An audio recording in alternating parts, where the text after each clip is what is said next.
देखिए भाई, आज हम नया चैप्टर स्टार्ट करने वाले हैं, करंट इलेक्ट्रिसिटी।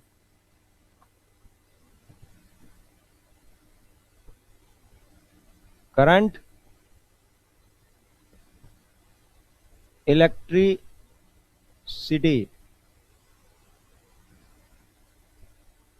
विद्युत धारा। ठीक है, करंट इलेक्ट्रिसिटी हमारा आज का नया चैप्टर। ठीक, देखिए करंट इलेक्ट्रिसिटी में सबसे पहले बात करते हैं हम। ये एक कोई चालक लिया हमने, कोई कंडक्टर लिया, ये कंडक्टर। ठीक है, ये कंडक्टर चालक जिसको आपने रूम टेम्परेचर पे रखा हुआ है। ठीक है, ये कमरे के ताप पर है, room temperature, at room temperature, कमरे के ताप पर आपने इसको रखा हुआ है। ठीक, अब देखिए कमरे के ताप पे इस पे रखा हुआ है, चालक है, तो इसके अंदर क्या होते हैं? इलेक्ट्रॉन होते हैं, मुक्त इलेक्ट्रॉन होते हैं कमरे के ताप पर। आपने इसको कोई विद्युत क्षेत्र इस पर आरोपित नहीं किया हुआ है, एक चालक है और इसको कमरे के ताप पर रखा हुआ है। अब कमरे के ताप पर ये जो इलेक्ट्रॉन है, इनको एक ऊर्जा मिलती है। ठीक है, और ये ऊर्जा कमरे के ताप पर जो ऊर्जा मिलेगी वो किस फॉर्म में मिलेगी? इसको गतिज ऊर्जा के फॉर्म में। तो ये गतिज ऊर्जा की फॉर्म में इसको मिलती है, और ये इस तरह से क्या होती है, इसके अंदर यादृच्छिक गति करते हैं। ये इलेक्ट्रॉन इसके अंदर क्या करते हैं? यादृच्छिक गति करते हैं। तो जो काइनेटिक एनर्जी होगी यहां पर, काइनेटिक एनर्जी, ठीक है, वो होती है 3/2 kT। के जहां पर बोल्ट्जमैन नियतांक है, टी क्या है? कमरे का ताप है, जिसको हम केल्विन में लिखते हैं। हमेशा ताप को एसआई पद्धति में केल्विन इकाई, तो इसको केल्विन में लिखते हैं। और काइनेटिक एनर्जी कितनी होगी? 1/2 m, और इसका जो वेग होगा या इसकी स्पीड होगी, ठीक है, वो है v²। तो ये होगी 1/2 mv², 3/2 kT।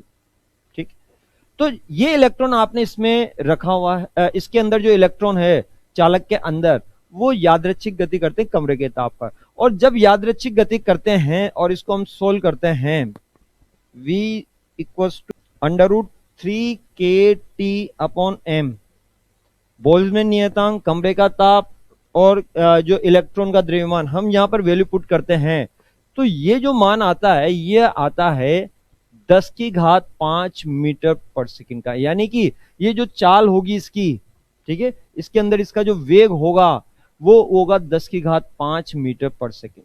ठीक है, कमरे के ताप पर। अब देखिए भाई, ये जो इलेक्ट्रॉन है, मुक्त इलेक्ट्रॉन है, ये इसके अंदर, इस चालक के अंदर उपस्थित आयंस और दूसरे इलेक्ट्रॉनों से क्या करेगा? टक्कर करेगा। तो इस तरह से ये टक्कर करेगा, यहां से टक्कर करके ये इधर आएगा, फिर यहां टक्कर करेगा, यहां टक्कर करेगा, यहां टक्कर करेगा। तो इस तरह से ये टक्कर करता रहेगा।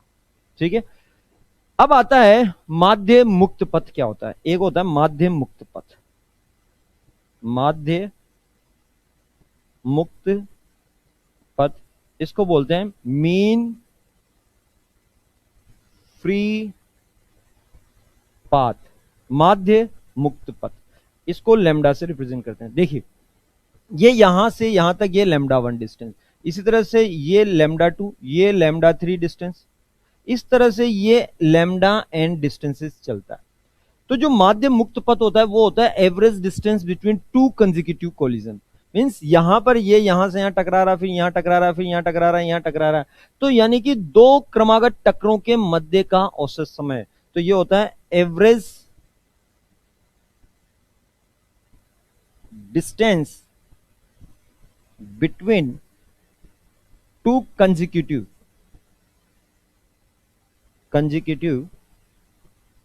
कोलिजन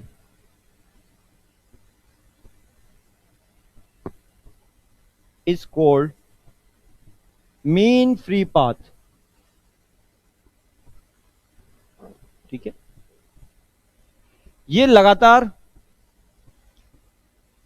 टक्करें कर रहा है। पहली ये डिस्टेंस λ1, फिर λ2, λ3, इस तरह से इसने n टक्कर की, तो λn। तो दो क्रमागत टक्करों के बीच का जो औसत दूरी होगी वही कहलाती है माध्य मुक्त पथ, और इसको लैम्डा से रिप्रेजेंट करते हैं। तो यहां पर ये जितनी भी टक्कर कर रहा है, उन सबका हम औसत मान ले लेंगे। तो ये औसत मान आ जाता है आपका λ1 + λ2 + λn/n। ठीक है, इतनी टक्कर की बात समझ में। चलिए, अब आता है नेक्स्ट हमारे पास रिलैक्सेशन टाइम। रिलैक्सेशन टाइम क्या होता है? रिलैक्सेशन टाइम, इसको बोलते हैं हम हिंदी में विश्रांति काल। विश्रांति काल, और इसको टो से रिप्रेजेंट करते हैं। क्या होता है भाई टो? देखिए ये इलेक्ट्रॉन है, ये यहां से चला, यहां पे टकराएगा, फिर यहां आके फिर टकराएगा, ये ऐसे चल रहा है, फिर ये टकराएगा, फिर टकराएगा, इस तरह से ये टक्कर करता जाएगा। अब इसमें जो पहली बार ये टकराया, इसमें टाइम लगा इसको टो वन, फिर अगले में टो टू, टो थ्री, अब टू इसने एन टक्कर की तो टो एन हो गई। तो विश्रांति काल काल क्या होता है कि कोई भी दो क्रमागत टक्करों के बीच का औसत समय, ठीक है। तो average time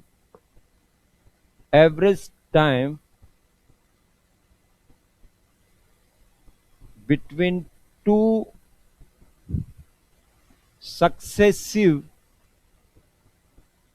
collision is called relaxation time. Means दो क्रमागत टक्करों के मध्य का जो औसत समय होता है वो कहलाता है आपका विश्रांति काल।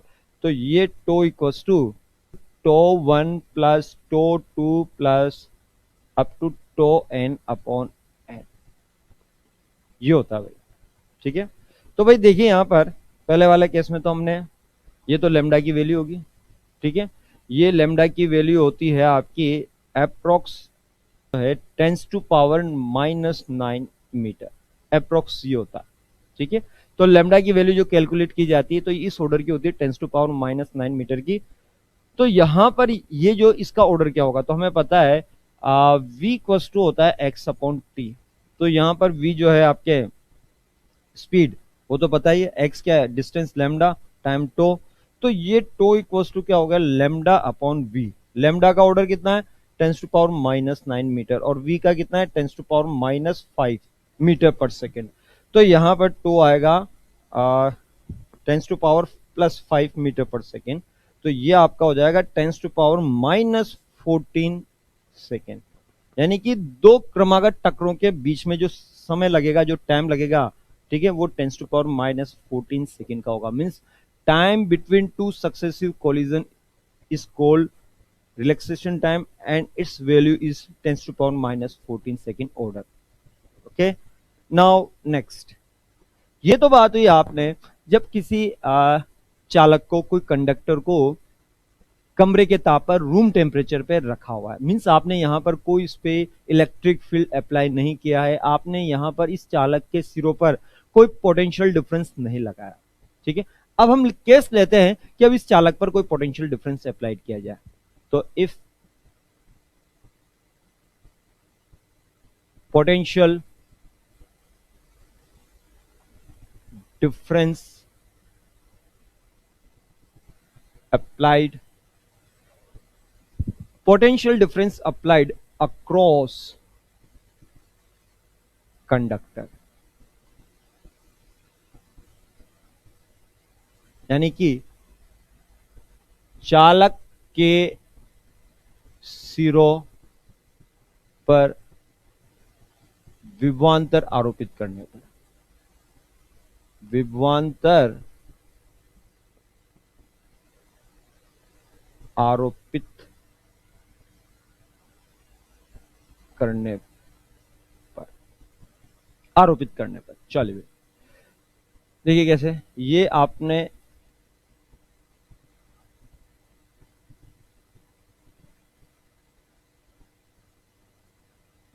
एक चालक लिया, ये एक चालक है, ठीक है। आपने इसके दोनों सिरों के अक्रॉस एक पोटेंशियल डिफरेंस अप्लाइड कर दिया, ये potential difference plus minus V, एक पोटेंशियल डिफरेंस लगा दिया दोनों सिरों पर, ठीक है। अब इसके अंदर जो फ्री इलेक्ट्रॉन्स हैं, फ्री इलेक्ट्रॉन्स इसके अंदर जो हैं, ठीक है, उन पर एक फोर्स लगेगा, ठीक है। देखिए कैसे, आपने पोटेंशियल डिफरेंस अप्लाई किया, इसकी लेंथ है ये एल, चालक की जो लेंथ है एल, इसका एरिया क्रॉस सेक्शन है ए। जब आप यहां पर पोटेंशियल डिफरेंस अप्लाई कर रहे हैं तो ये हाई पोटेंशियल पे होगा, ये लो पोटेंशियल पे होगा, तो ये वाला एंड हाई पोटेंशियल हो गया, ये वाला क्या हो गया लो पोटेंशियल हो गया।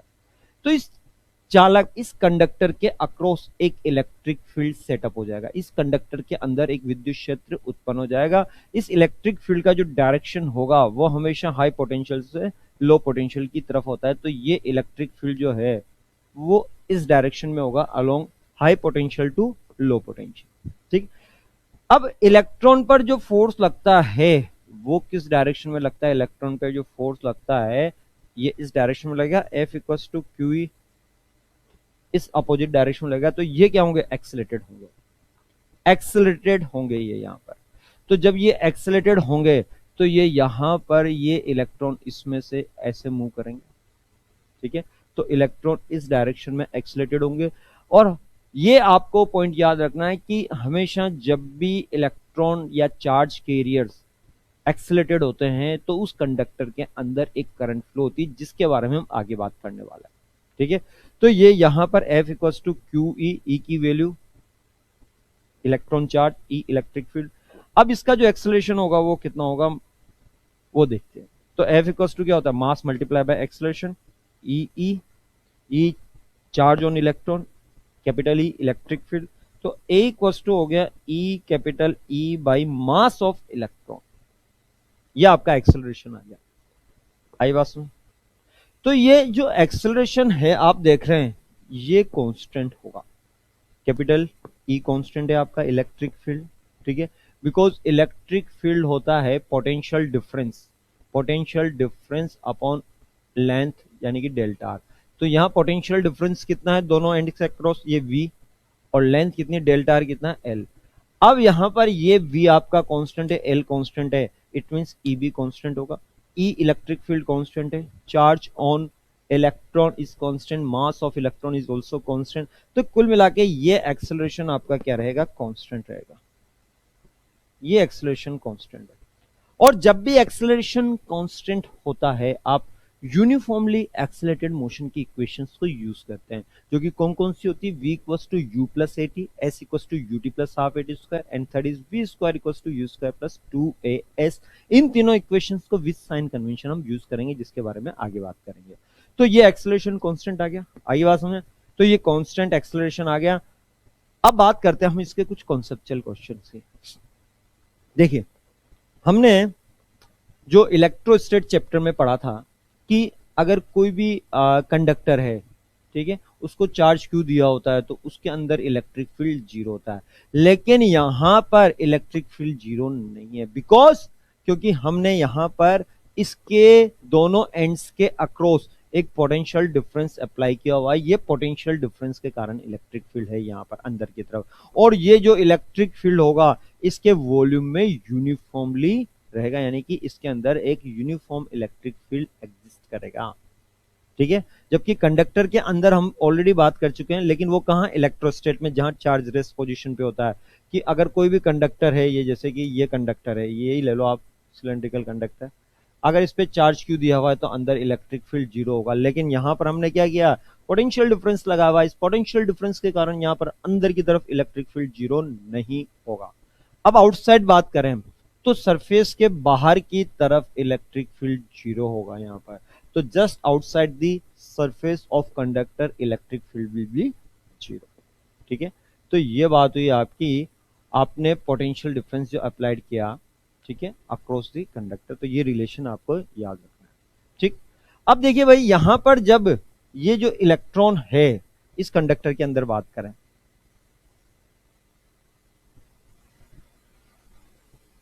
ये इलेक्ट्रॉन है, ये रैंडम मोशन में था, ये इस तरफ जा रहा था और इस पे फोर्स लगा इस तरफ। तो ये क्या होगा? आपका स्ट्रेट लाइन पाथ पे मूव नहीं करेगा। आपने जैसे इस पे पोटेंशियल डिफरेंस लगाया, ये इलेक्ट्रॉन कर्वीलिनियर पाथ पे इस तरह से मूव करेगा, ये इस तरह से मूव करेगा। ठीक है, और ये तब मूव करेगा जब आप पोटेंशियल डिफरेंस अप्लाई करेंगे। बात समझ आएगी?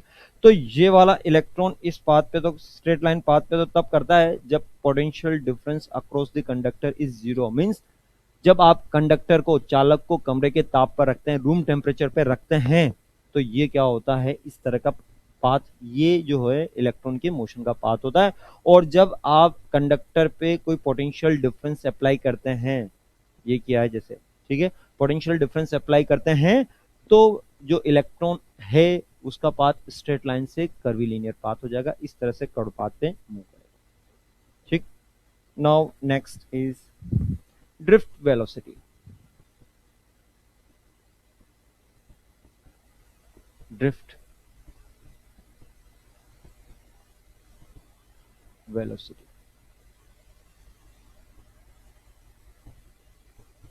देखो ड्रिफ्ट वेलोसिटी क्या होती है। आप जब किसी कंडक्टर पे कोई पोटेंशियल डिफरेंस अप्लाई करते हैं, ठीक, तो उसके अंदर जो इलेक्ट्रॉन्स हैं, फ्री इलेक्ट्रॉन्स हैं, वो एक्सीलरेटेड होते हैं। एक्सीलरेटेड होंगे तो उसकी वेलोसिटी में भी क्या होगा, चेंजेस होगा। तो एवरेज वेलोसिटी, ठीक है, average velocity of electron when potential difference is applied across the conductor, this average velocity is called drift velocity.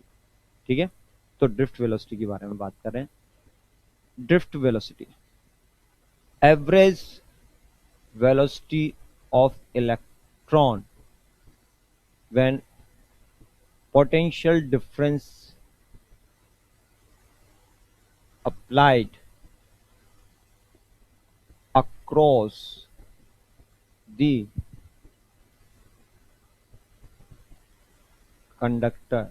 Average velocity of electron when potential difference applied across the conductor is called drift velocity. drift velocity. अब देखो velocity है तो vector quantity होगी, vector quantity है तो इसका direction भी होगा, मैग्नीट्यूड भी होगा, तो हमने इसको वीडी वेक्टर से रिप्रेजेंट किया। ठीक है, average velocity of electron when potential difference applied across the conductor is called drift velocity. बात समझ में आ गई? मींस आप जब भी किसी भी कंडक्टर के अक्रॉस कोई पोटेंशियल डिफरेंस अप्लाई करते हैं, ठीक है, तो जो इलेक्ट्रॉन्स की जो एवरेज वेलोसिटी है वो एवरेज वेलोसिटी क्या कहलाएगी, आपकी ड्रिफ्ट वेलोसिटी कहलाएगी। चलिए इसको समझते हैं ड्रिफ्ट वेलोसिटी को, और इसका जो रिलेशन है वो किस तरह से डिराइव होता है, इसके बेसिक कॉन्सेप्ट को हम यहाँ पर एक्सप्लेन करते हैं। तो देखिए, ये आपने एक कंडक्टर लिया, ये एक चालक लिया, एक कंडक्टर लिया,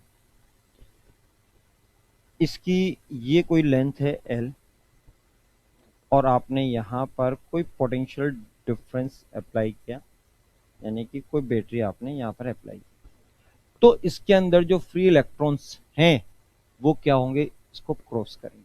फ्री इलेक्ट्रॉन्स क्या करेंगे, इसको क्रॉस करेंगे। ठीक है, अब जब फ्री इलेक्ट्रॉन्स इसको क्रॉस करेंगे तो ड्रिफ्ट वेलोसिटी की वैल्यू क्या है।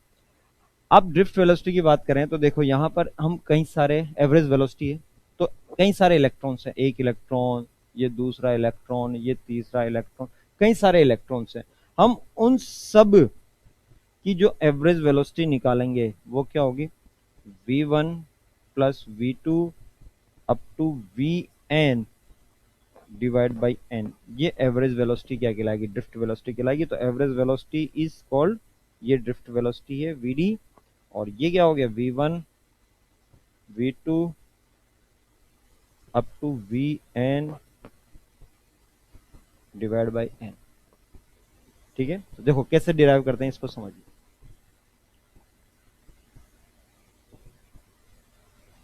आपने ये एक इलेक्ट्रॉन को ऑब्जर्व किया, इसकी इनिशियल वेलोसिटी क्या है, 0, रेस्ट पोजीशन पे है। ठीक है, तो v equals to u plus AT, तो v1 इक्वल्स टू u तो 0 हो गया, एक्सेलरेशन a, और टाइम लग रहा है इसमें τ1। ठीक है, फर्स्ट कोलिजन में। इसी तरह से सेकंड कोलिजन जो हो रहा है इसी का सेकंड कोलिजन, उसके बाद इसकी वेलोसिटी होगी, तो v2 equals to 0 plus a τ2। या हम बात कर सकते हैं कोई आपने सेकंड इलेक्ट्रॉन लिया, उसकी इनिशियल वेलोसिटी भी 0, और τ2 टाइम बाद ये a τ2, इसके बाद इसकी वेलोसिटी जाएगी। ऐसे nth, ये nth की क्या हो जाएगी, इनिशियल वेलोसिटी 0, या आप ऐसा कर सकते हैं इनिशियल वेलोसिटी 0 ना लेके u भी ले सकते हैं, तो मैं यहाँ u ले लेता हूँ कि ये सपोज करो u वेलोसिटी से मूव कर रहा है, ये u वेलोसिटी से मूव कर रहा है, ये भी ले सकते हैं। तो ये u इसकी कोई वेलोसिटी है जो कि हम 0 नहीं लेते हैं, ये डिफरेंट इलेक्ट्रॉन है, तो ये u प्लस a τ1, ये u1 हो गया, इसका u2 हो जाएगा, तो ये a τ2, इसी तरह से N plus A tau N. भाई आपने क्या किया, इसके अंदर अलग अलग इलेक्ट्रॉन्स को ऑब्जर्व कर रहे हैं। पहला इलेक्ट्रॉन, इसकी इनिशियल वेलोसिटी u1 है, उसका एक्सेलरेशन a1 टो 1। एक्सेलरेशन तो सबके लिए कांस्टेंट रहेगा, एक्सेलरेशन की तो बात हो चुकी है हमारी, a equals to Q E by M. अब q की वैल्यू किसके इक्वल है, इलेक्ट्रॉन की वैल्यू के इक्वल है, तो ये हो जाएगा acceleration equals to E by M हो जाएगा, जो कि सबके लिए कांस्टेंट है। ए टो 1 टाइम लगेगा, मींस वो यहां से चला और आगे वाले से टकराएगा, तो उसमें टाइम टो 1 लगेगा। इसी तरह से सेकंड वाले के लिए इनिशियल वेलोसिटी u2, ठीक है, ये u2 प्लस एक्सेलरेशन और टाइम टो 2। इसी तरह से vn इनिशियल वेलोसिटी उसकी un प्लस ए टो। आप यहां पर इन सब की एवरेज वैल्यू लेते हैं v1 प्लस v2, तो यहां पर लेफ्ट हैंड साइड वालों को ऐड करके उसका एवरेज वैल्यू निकालें, तो v1 plus v2 up to vn, इधर वालों को ऐड कर दिया, इधर वालों को भी ऐड कर देते हैं, तो u1 plus u2 up to un। Acceleration constant है, बाहर ले लो, और ये tau 1 plus tau 2 up to tau n। अब सबको n से डिवाइड कर दो, एवरेज वैल्यू ले लो, सबको n से डिवाइड कर दिया, तो ये वैल्यू तो आपकी आ गई ड्रिफ्ट वेलोसिटी vd। तो ये तो आ गई vd ड्रिफ्ट वेलोसिटी। अब देखो ये u1 plus u2 plus un, ये आपको एक कॉन्सेप्ट बताते हैं। जब भी कोई भी चालक कमरे के ताप पर होता है, कमरे के ताप पर, यानी कि उस पर आपने पोटेंशियल डिफरेंस नहीं लगाया, तो कमरे के ताप पर उसकी वेलोसिटी क्या होगी, सबकी u1 u2 up to un है, यही होगी। तो जो कमरे के ताप पर एवरेज वेलोसिटी होती है, कमरे के ताप पर एवरेज वेलोसिटी वो जीरो होती है, लेकिन एवरेज स्पीड जीरो नहीं होती है, यानी कि औसत चाल तो जीरो नहीं होगी, लेकिन औसत वेग यानी कि एवरेज वेलोसिटी तो क्या होगी आपकी, जीरो होगी कमरे के ताप पर, और औसत चाल यानी कि एवरेज स्पीड वो जीरो नहीं होगी, क्योंकि ये होता है कुल डिस्प्लेसमेंट अपॉन कुल टाइम। और इलेक्ट्रॉन जो है कमरे के ताप पर एट रूम टेम्परेचर पे इसका जो नेट डिस्प्लेसमेंट होता है, एवरेज डिस्प्लेसमेंट, वो कितना होता है, जीरो होता है, इसलिए एवरेज वेलोसिटी जीरो होती है। और वो डिस्टेंस तो कवर करता है, तो डिस्टेंस कभी जीरो नहीं हो सकती, इसलिए उसकी एवरेज स्पीड क्या होगी, जीरो नहीं होगी। ठीक है, तो ये vd, ये पार्ट जीरो हो जाएगा इसका, ठीक है, तो ये पार्ट जीरो हो गया, प्लस एक्सेलरेशन a, ठीक है, और ये आपका रिलैक्सेशन टाइम हो गया टो, ठीक है, तो ये रिलैक्सेशन टाइम हो गया। आप इसको ऐसे लिख सकते हैं, vd इक्वल्स टू a की वैल्यू क्या है, वेक्टर फॉर्म में लिखना हो तो ये e अपॉन m टो, ये हो गया।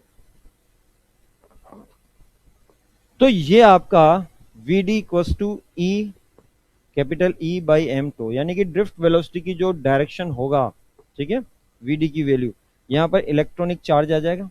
इलेक्ट्रॉनिक चार्ज क्या होगा, नेगेटिव होगा, नेगेटिव होते ही ये डायरेक्शन को रिप्रेजेंट करेगा। तो जब चार्ज की वैल्यू पुट करेंगे तो माइनस आएगा, इलेक्ट्रॉनिक चार्ज माइनस ही, तो ये बताएगा vd और e अपोजिट डायरेक्शन में है। तो यहां से कंक्लूजन ये निकलना है, निष्कर्ष,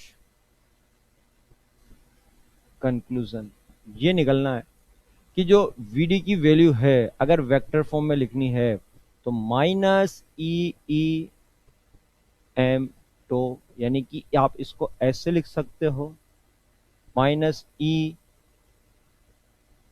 टो बाई एम ई। यहां माइनस साइन ये बता रहा है कि vd और e यानी कि ड्रिफ्ट वेलोसिटी, ठीक है, जिसको हिंदी में क्या बोलते हैं, अपवहन वेग बोलते हैं, यहां पर ये हिंदी में अपवहन वेग कहलाता है। यहां पर लिख देता हूं अपवहन वेग, अपवहन वेग, ड्रिफ्ट वेलोसिटी। ये जो अपवहन वेग है, ठीक है, और जो विद्युत क्षेत्र की दिशा है ये क्या होगी, एक दूसरे के विपरीत दिशा में होगी, ठीक है, ये एक दूसरे के विपरीत दिशा में होगी। और परिमाण, परिमाण की बात करें तो परिमाण में माइनस चिन्ह हट जाएगा, तो ये vd equals to E tau by M, ये e हो जाएगा। बात समझ में आएगी? तो ये रिलेशन आपको याद रखना है, माइनस दिशा को बताता है और ये परिमाण की हो गया। अब आप देख रहे हैं यहां पर जो टो है वो परिवर्तन होगा तो vd भी परिवर्तन होगा। तो भाई देखो, आप कमरे का ताप बढ़ाते हैं, आप कमरे का ताप बढ़ाते हो, तो जब भी कमरे का ताप बढ़ेगा तो टकरें क्या होगी, जल्दी जल्दी होगी। इलेक्ट्रॉन जो है उनकी चाल बढ़ जाएगी, चाल बढ़ेगी तो जल्दी जल्दी टकरें करेगा। अब जब वो जल्दी जल्दी टकरे करेगा तो उनके टकरों के बीच का जो औसत समय है वो क्या हो जाएगा, कम हो जाएगा। औसत समय कम हो गया तो वीडी भी आपका क्या होगा, कम हो जाएगा। आई बात समझ में? यानी कि ताप बढ़ाने पर अपवहन वेग क्या होता है, आपका कम हो जाता है। बात समझ में आ गई? तो अपवहन वेग जो है वो होती है आपके औसत औसत जो वेलोसिटी होगी, औसत वेग होगा, ठीक है, वही क्या कहलाता है, आपका अपवहन वेग कहलाता है। चलिए नेक्स्ट, ये तो बात हुई आपके अपवहन वेग ड्रिफ्ट वेलोसिटी के बारे में बात हुई। अब बात करते हैं हम नेक्स्ट विद्युत धारा, करंट, इलेक्ट्रिसिटी।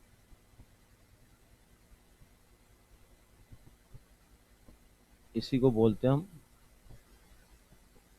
विद्युत धारा, करंट, और इसको आई से हम निरूपित करते हैं। आई से निरूपित होता है। तो क्या होती है विद्युत धारा भाई, देखिए कोई भी चालक है, ठीक है, उसके अनुप्रस्थ काट को क्रॉस करने वाली, ठीक है, इकाई समय में जितना भी आवेश उसको क्रॉस करेगा वही क्या कहलाएगा, इकाई समय में अनुप्रस्थ काट के क्षेत्रफल को क्रॉस करने वाले आवेश वाहकों की संख्या या कुल आवेश ही क्या कहलाता है, आपका करंट कहलाता है। तो इंग्लिश में क्या बोलेंगे, देखो कोई भी कंडक्टर है, अब उस कंडक्टर से जो नेट चार्ज यूनिट टाइम में फ्लो हो जाएगा, ठीक है, वो यूनिट टाइम में जो नेट चार्ज फ्लो होगा वही क्या कहलाता है, आपका कंडक्टर कहलाता है, वही करंट कहलाता है। तो देखिए इसको समझते हैं। ये आपने एक चालक लिया, चालक लिया, ये आपने कोई पोटेंशियल डिफरेंस आपने इसके अक्रॉस लगा दिया, पोटेंशियल डिफरेंस लगा दिया प्लस माइनस वी, ठीक। अब यहां पर इसके अंदर उपस्थित मुक्त इलेक्ट्रॉन ये क्या होंगे, इस दिशा में गति करेंगे, इधर की तरफ फोर्स लगेगा, क्योंकि इसके कारण जो विद्युत क्षेत्र है, विद्युत क्षेत्र की दिशा तो ये हो जाएगी, विद्युत क्षेत्र इस दिशा में होंगे, इलेक्ट्रॉन पर जो बल लगेगा वो विद्युत क्षेत्र के विपरीत दिशा में लगेंगे।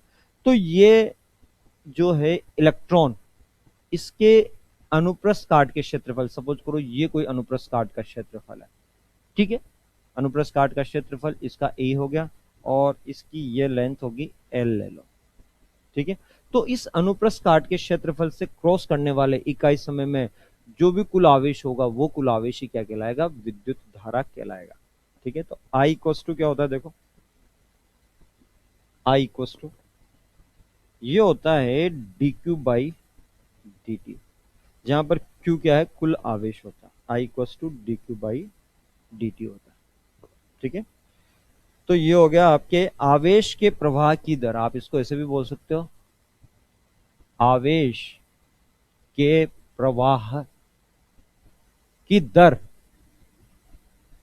विद्युत धारा कहलाती है। या इसको आप ऐसे भी बोल सकते हो, charge crossing any area in unit time is called current, electricity या करंट, ठीक है। तो charge crossing any area in unit time is called current, ये भी बोल सकते हैं आप, ठीक। तो I equals to D Q by D T हो गया, ठीक है। ये वाला जो रिलेशन हम ज्ञात करते हैं, ये वाला I equals to D Q by D T, ठीक है, D Q by D T, जहां पर क्यू क्या है, आपका आवेश है यानी कि चार्ज है, और टी क्या है, समय है, ठीक है। ये जब भी आप इंस्टेंटेनियस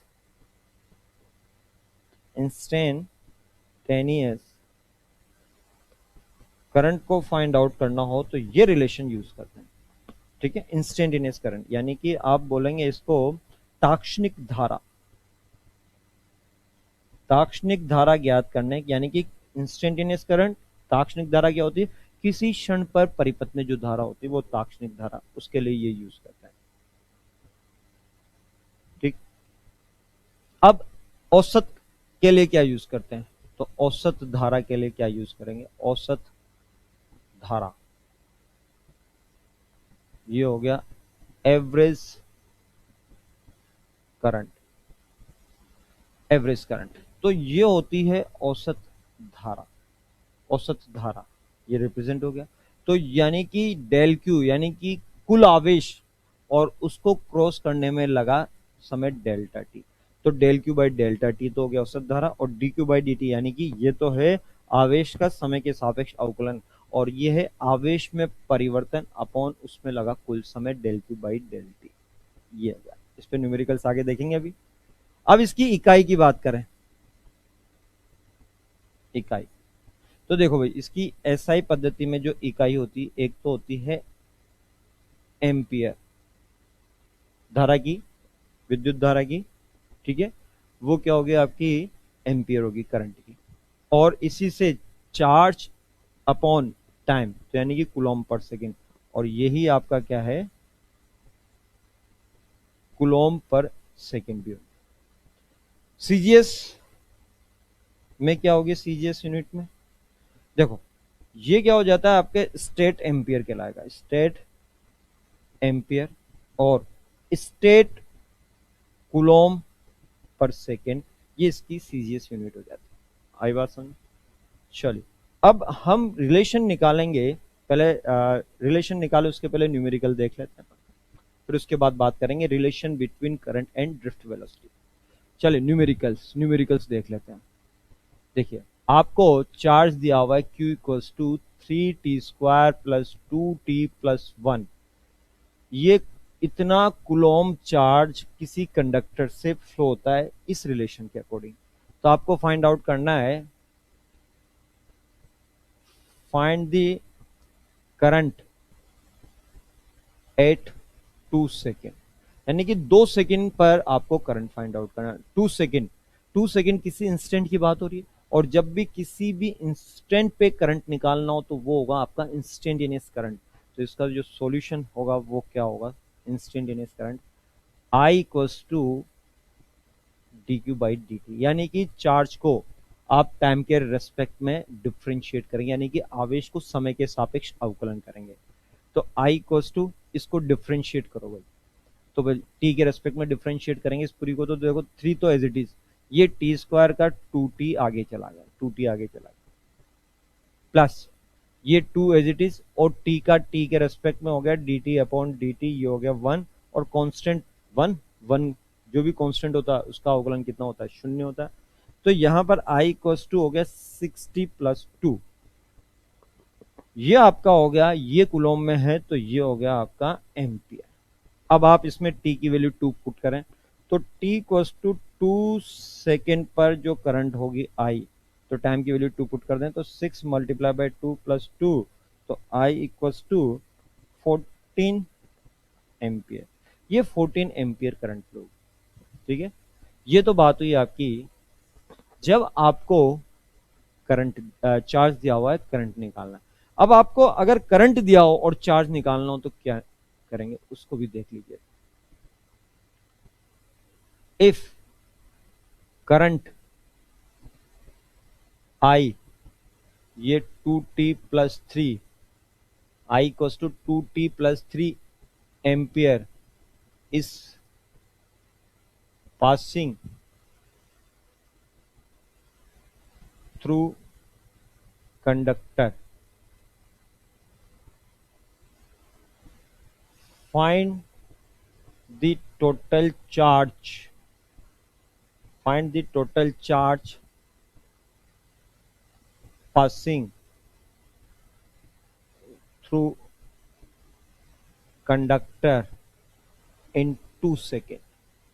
2 सेकेंड में टोटल चार्ज कंडक्टर से कितना पास होगा, कितना फ्लो करेगा, ये फाइंड आउट करना। तो इस सॉल्यूशन देखें इसका, I इक्वल्स टू होता है D Q by D T, तो डी क्यू इक्वल्स टू क्या हो गया? आई डी टी हो गया। D Q small charge, I current, D T small time. आप बोथ साइड इसका क्या करेंगे? समाकलन करेंगे, इंटीग्रेशन करेंगे। चलो भाई इंटीग्रेशन कैसे करते हैं? तो ये डी क्यू, आई की वैल्यू आप पुट करें तो 2t प्लस 3 dt, ये हो गया। तो भाई टोटल चार्ज निकालना है, तो t इक्वल्स टू 0 पर कोई चार्ज फ्लो नहीं हो रहा, तो t की वैल्यू जब 2 सेकंड होगी तब टोटल चार्ज कितना होगा, q होगा, कैलकुलेट करना है। dq का इंटीग्रेशन करेंगे, q लिमिट पुट करेंगे तो q माइनस 0 q रह जाएगा। 2t dt का कितना हो गया, 2t square by 2 plus 3 dt का हो गया 3t, लिमिट पुट कर देंगे 0 से 2, इस 2 से 2 तो कैंसिल हो गया, तो q इक्वल्स टू, पहले अपर लिमिट पुट करें, तो अपर लिमिट पुट करेंगे तो 2 का square plus 3 multiply by 2 minus ये 0, ये भी 0, तो चार्ज जो होगा 4 प्लस 4 प्लस 3 मल्टीप्लाई बाई 2 6, तो ये हो गया आपका 10 कूलम्ब चार्ज फ्लो। तो ये यहां पर 10 कूलम्ब जो है आपका चार्ज फ्लो। तो ये बात हुई आपकी कि जब किसी चालक से, ठीक है, कोई चार्ज फ्लो रहा हो तो उससे करंट कितना फ्लो होगा, तो आपको चार्ज दिया हुआ है और करंट निकालना है, तो उसके लिए क्या करेंगे, करंट निकालने के लिए उसका अवकलन करेंगे, डिफरेंशिएशन करेंगे। और अगर आपको करंट दिया हुआ है और आपको चार्ज निकालना है तो उसके लिए क्या करेंगे, इंटीग्रेशन करेंगे। आई बात सुन। नाउ नेक्स्ट इज आपके relation between drift velocity and current.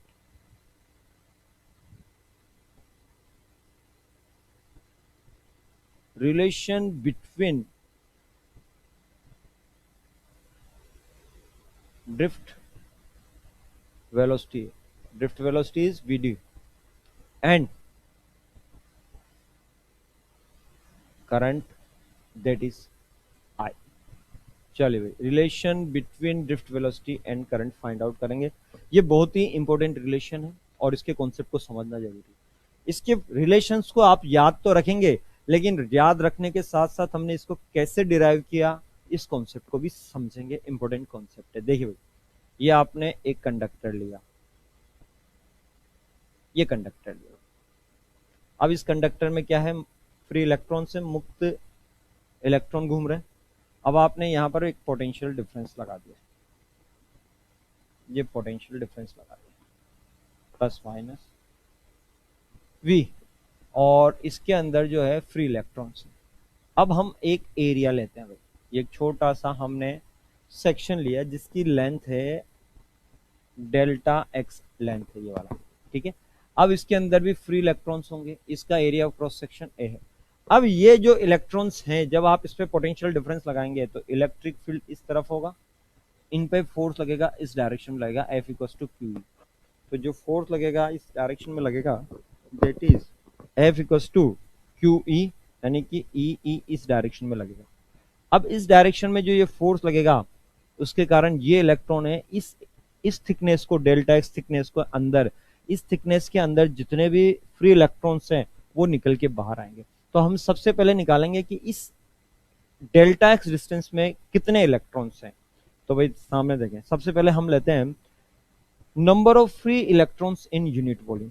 तो number of electrons in unit volume वो कितना है, स्मॉल एन है, ठीक है, स्मॉल एन, ठीक है। और इसके अंदर नंबर ऑफ इलेक्ट्रॉन्स कितने हैं, तो number of electrons in unit volume तो स्मॉल एन हो गया, और number of electron in delta x distance वो कितने हैं, कैपिटल एन हो गया। आपको यूनिट वॉल्यूम में कितने दिए हुए हैं, स्मॉल एन दिए हुए हैं, तो ये वाला वॉल्यूम कितना हो गया, तो इस वॉल्यूम में कितने होंगे, तो ये आपको एन निकालना है। तो number of electrons in delta x distance कितना होगा, तो वो निकाल लेते हैं। तो number of electrons in delta x distance, जो कि आपको कैपिटल एन से रिप्रेजेंट कर रहा हूं, वो कितने होंगे वो निकालें। तो भाई number of free electrons unit volume small N है, तो इसके अंदर कितने होंगे, इसके वॉल्यूम से मल्टीप्लाई कर देते हैं। तो स्मॉल एन मल्टीप्लाई बाय इसका वॉल्यूम कितना, A multiply by delta x, तो ये A multiply by delta x ये होगा, ठीक है। A multiply by delta x. ये तो बात हुई नंबर ऑफ फ्री इलेक्ट्रॉन्स जो इस वॉल्यूम के अंदर। अब ये क्रॉस करेंगे, इसको क्रॉस करके आने में कितना टाइम लगेगा, डेल्टा टी लगेगा। ठीक है, तो यहां पर जो करंट होगा, करंट वो आई इक्वल्स टू क्या होता है, डिस्टेंस, ये डिस्टेंस, ठीक है, ये आई इक्वल्स टू क्या हो गया, total charge D Q upon उसमें लगा टाइम डेल्टा टी, यही होगा। अब डी क्यू कितना होगा, टोटल ऑफ जो नंबर ऑफ इलेक्ट्रॉन्स हैं वो तो एन, और एक इलेक्ट्रॉन पे चार्ज हो गया आपका ई अपॉन टाइम लगेगा डेल्टा टी। तो ये I equals to small N की वैल्यू क्या है, N A delta X E upon delta T, हो गया।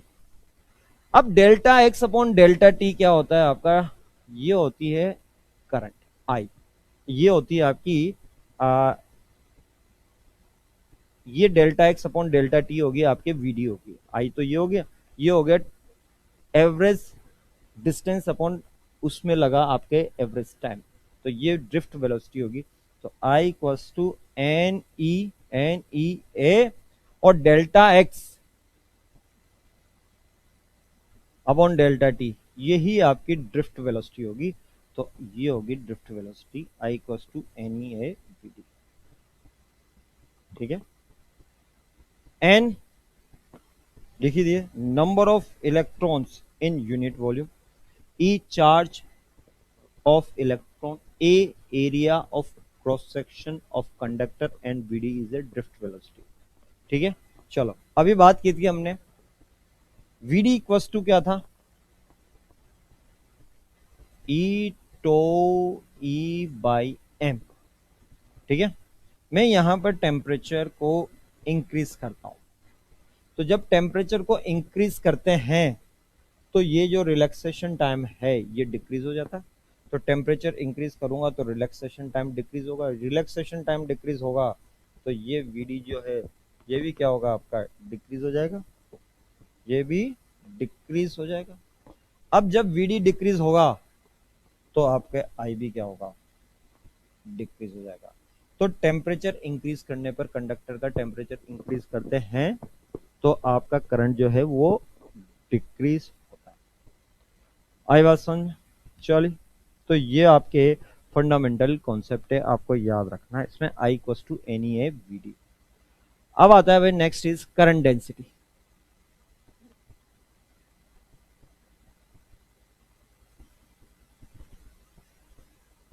करंट डेंसिटी इसको जे वेक्टर से रिप्रेजेंट करते हैं, हिंदी में बोलते हैं इसको धारा घनत्व। धारा घनत्व करंट डेंसिटी क्या होता है, करंट डेंसिटी भाई देखिए, ये कोई कंडक्टर है, ये कंडक्टर है, ये कंडक्टर है। अब इसमें कोई करंट फ्लो हो रही है आई, ये ऐसे करंट आ रही, इसमें करंट आई फ्लो हो रही, ठीक है। तो करंट जिस डायरेक्शन में फ्लो हो रही है उसके परपेंडिकुलर डायरेक्शन में जो एरिया ऑफ क्रॉस सेक्शन होगा, यानी कि ये करंट इस डायरेक्शन में, उसके परपेंडिकुलर डायरेक्शन का ये एरिया ऑफ क्रॉस सेक्शन जो है, तो यहां पर जो है वो unit perpendicular area of cross section से क्रॉस होने वाला करंट ही क्या कहलाता है, करंट डेंसिटी कहलाता है। Unit perpendicular area of cross section से क्रॉस करने वाला करंट ही क्या कहलाता है, आपका करंट डेंसिटी कहलाता है। चलो इसको समझते हैं कैसे, देखिए मैं यहां पर आपको इसके रिलेशन को समझाता हूं। ये एक आपने कंडक्टर लिया, ये यहां पर इसका एरिया ऑफ क्रॉस सेक्शन ये टेपर्ड है, ये टेपर्ड। अब इसमें करंट, ये करंट आई इस तरह से फ्लो हो रहा, ये करंट आई इस तरह से फ्लो हो रहा है, ठीक है। आप इस पे एक छोटा सा एलिमेंट लेते हैं, ये एक छोटा सा एलिमेंट लिया आपने, इसका एरिया है डी ए, इसका एरिया है डी ए, ठीक है। इन दोनों के बीच में जो एंगल है वो थीटा, डी ए। देखिए भाई जो करंट है वो आपके स्केलर क्वांटिटी होती, वेक्टर क्वांटिटी नहीं होती। करंट के पास मैग्नीट्यूड भी होता है, करंट के पास डायरेक्शन भी होता है, फिर भी वो स्केलर क्वांटिटी होती है। क्यों? क्योंकि वो वेक्टर एलजेब्रा को, वो वेक्टर एडिशन को फॉलो नहीं करता, वो वेक्टर एलजेब्रा को फॉलो नहीं करता। ठीक है, यानी कि जो वेक्टर एडिशन हो गया आपका, जो सदिश बीजगणित होगी, उसको फॉलो नहीं करता है vector algebra, vector addition, vector subtraction, इसको फॉलो नहीं करता है। That's why current is a scalar quantity. तो ये यहाँ पर आई का डायरेक्शन हो गया, ये डी का डायरेक्शन हो गया। ठीक है, अब हमेशा करंट डेंसिटी का जो डायरेक्शन होता है ना, वो होता है करंट का डायरेक्शन। करंट जिस डायरेक्शन में फ्लो होती है उसी डायरेक्शन में करंट डेंसिटी फ्लो होती है। ठीक है, तो ये हो गया आपका करंट आई, इस छोटे से फ्लो होने वाला करंट हो गया डी आई, इस छोटे से एरिया क्रॉस सेक्शन से जो करंट फ्लो हो रहा है दैट इज डी आई ले लेता हूं, पूरे से आई हो रहा है, इससे डी आई हो रहा है। ये करंट डेंसिटी जे, इसको जे से रिप्रेजेंट करते हैं, डॉट डी ए, ये रिलेशन होता है। करंट डेंसिटी वेक्टर क्वांटिटी और इसका डायरेक्शन वही होता है जो करंट का डायरेक्शन है। तो ये जे का डायरेक्शन ये हो गया, तो ये जे का डायरेक्शन ये हो गया। ठीक है, एरिया, इस एरिया, इसका डायरेक्शन डी हो गया, दोनों के बीच में एंगल थीटा हो गया। अब देखो हमें पता है जब भी दो वेक्टर्स का डॉट प्रोडक्ट होता है, बिंदु गुणनफल होता है दो वेक्टर्स का, तो उनका रिजल्ट क्या होता है, एक स्केलर होता है, करंट क्या होगी, स्केलर क्वांटिटी होगी। तो डी आई इक्वल्स टू हो गया जे डी ए कॉस थीटा, ये रिलेशन हो गया। तो यहां पर इस स्मॉल एलिमेंट से पास होने वाला करंट होगा J D A cos theta. अब इसको बोथ साइड इंटीग्रेशन करें, डी आई। ठीक है, तो ये क्या हो जाएगा आपका J D A cos theta, D I का इंटीग्रेशन तो आई हो गया, जे और कोस थीटा कांस्टेंट है, और डी ए का इंटीग्रेशन क्या होगा, ये वाला टोटल एरिया, और टोटल एरिया है आपका ए, तो ये हो गया जे ए कोस थीटा। तो एक तो ये हो गया D I equals to J dot D A, और एक ये D I equals to J D A cos theta, इसका इंटीग्रेशन करते हैं तो जे ए कोस थीटा आ जाता है। अब देखिए भाई, इसमें जो थीटा है वो है एंगल बिटवीन जे एंड ए या डी ए, मीन्स धारा घनत्व और जो क्षेत्रफल है उसके बीच का एंगल है आपका थीटा।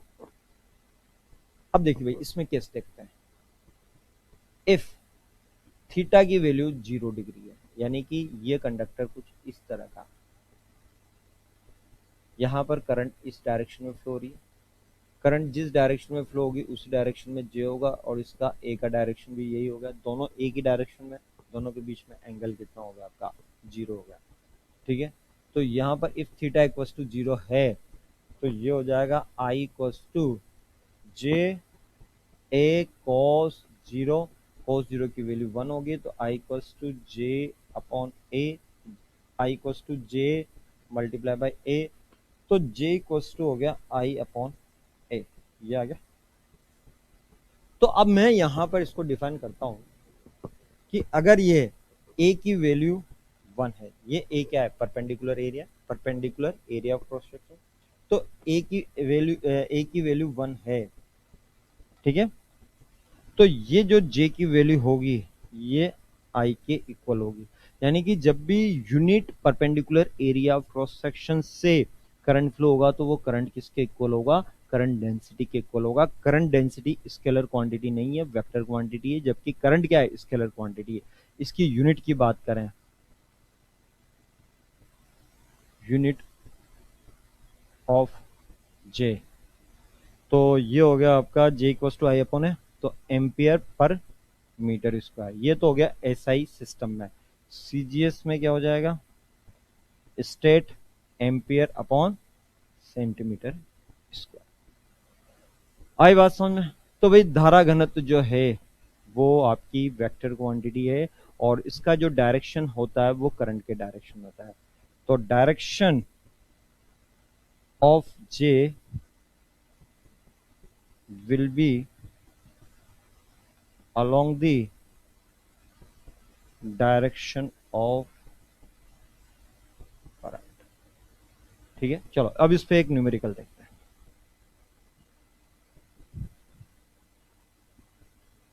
देखो आपको जे दिया हुआ है, करंट डेंसिटी दिया हुआ है 2I plus 4J ampere metre square, और एरिया आपको दिया हुआ है 3I minus J metre square.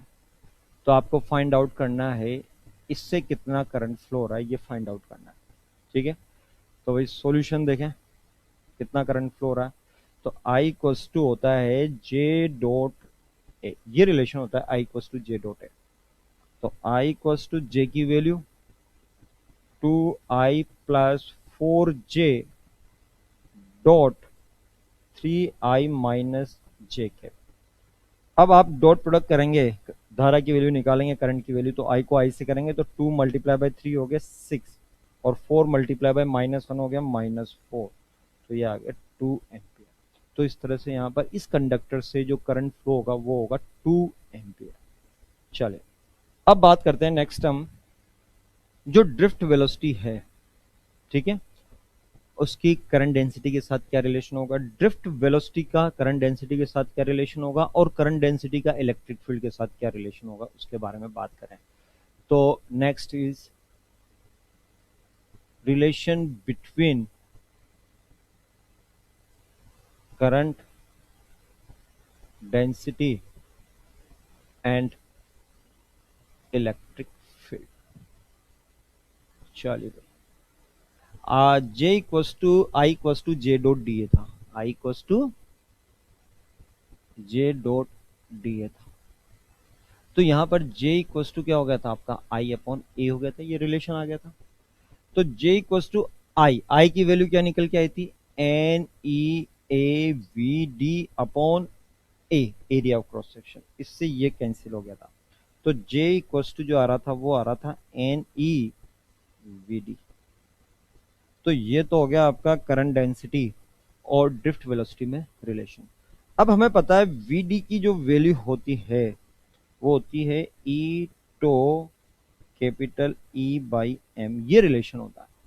आप ये रिलेशन उठा के इसके अंदर पुट करेंगे तो J equals to N E VD की value E tau capital E by M, तो ये J equals to N E square, देखो N E square tau by M multiply by ई।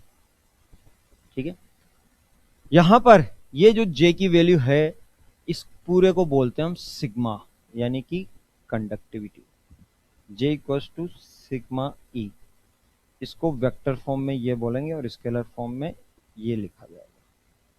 तो करंट डेंसिटी का जो डायरेक्शन होता है वो इलेक्ट्रिक फील्ड के डायरेक्शन में होता है, J equals to sigma E होता है।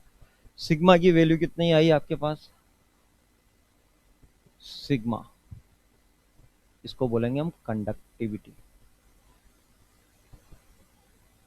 हिंदी में बोलते हैं इसको चालकता।